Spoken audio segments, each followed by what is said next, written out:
Hello everyone, how are you today? Today is Monday afternoon and welcome to my channel, She's Serenity. So for this episode everyone, I'm going to make mac and cheese with bacon. My husband asked me to make it for him for dinner kasi gustong-gusto niya yung mac and cheese with bacon. So my recipe of mac and cheese with bacon is a full twist. Of course, I'm getting ideas from the original recipe, pero I added a lot of stuff para maging masarap yung mac and cheese ko according to our liking. Tapos nagustuhan naman siya ng asawa ko. So I keep on repeating the same recipe as I'm making for him. So I'm using very easy ingredients, very cheap ingredients also na hindi nyo kailangang mamulubi pag gumawa kayo ng mac and cheese. So come and join me and I will show you how I prepared my own version of mac and cheese with bacon. So mga palangga, ang una ko palang ginawa ay, of course, lulutuin ko muna yung pasta. So ayan mga palangga, kumulo na ang ating hot water. Ilalagay na natin yung ating pasta. Ito nga pala yung gamit ko. Emirates Macaroni Pasta. Yan. Antayin lang natin siya na mag-soft.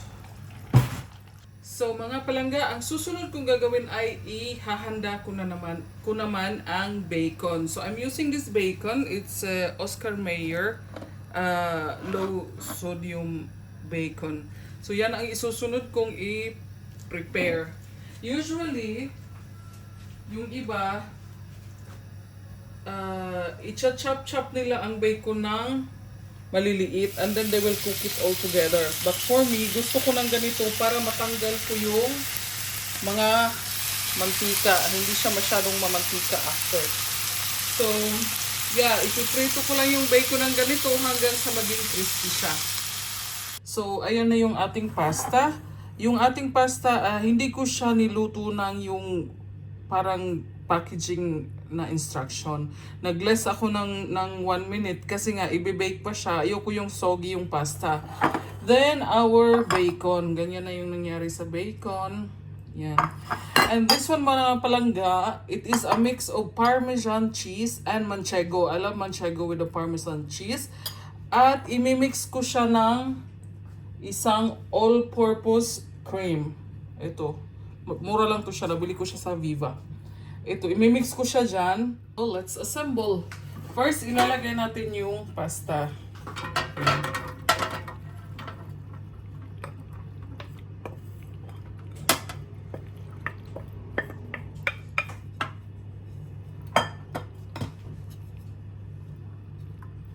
Tapos, lagyan natin ng konting bacon. Tapos halo-haloin nyo lang para ma-spread yung bacon ganyan. Before nyo ilagay yung sauce. Magtira kayo ng bacon para sa taas. Para sa upper. Alright? Yan. For our sauce, I'm using this one. Home fried pasta baked mac and cheese. So, ayan, nalagay na natin yung ating pasta.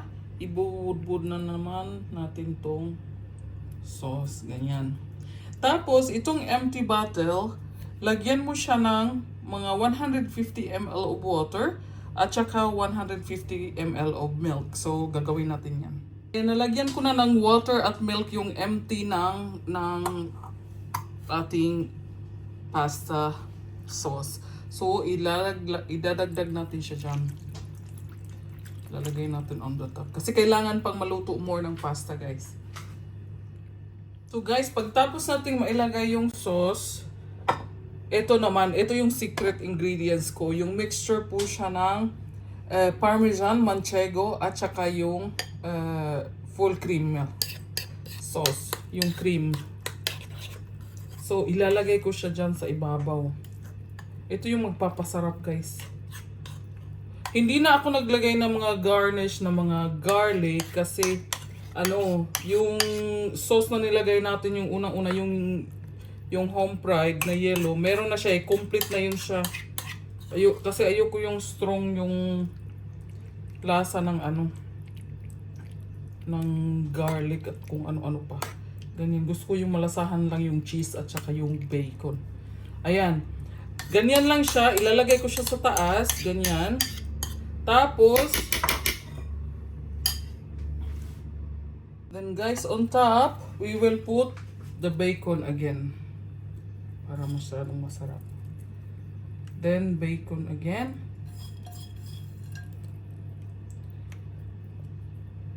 Ang daming twist ng aking ano guys, mac and cheese. Ayan. After that, meron pa akong isang ilalagay. Hindi ko alam kung yung iba naglalagay. Kasi nga, i-bake natin siya. Gusto ko pagka-bake niya, crispy siya pag naluto. So, ang ginagawa ko, hindi ito kasama sa mac and cheese na recipe. Ang ginagawa ko, binubudburan ko siya ng panko na breadcrumbs. Para pag na-bake siya guys, crispy siya sa ibabaw. Ayan. Kahit anong brand ng panko, wag mo lang din damihan, yung enough lang na ma-cover yung taas. Kasi mamaya pag naluto yan, tapos naghiwa-hiwa ka, crispy siya, para na rin siyang bacon. Ayan, enough. So, this one is ready for our oven. Bibake natin siya ng mga 10 to 15 minutes.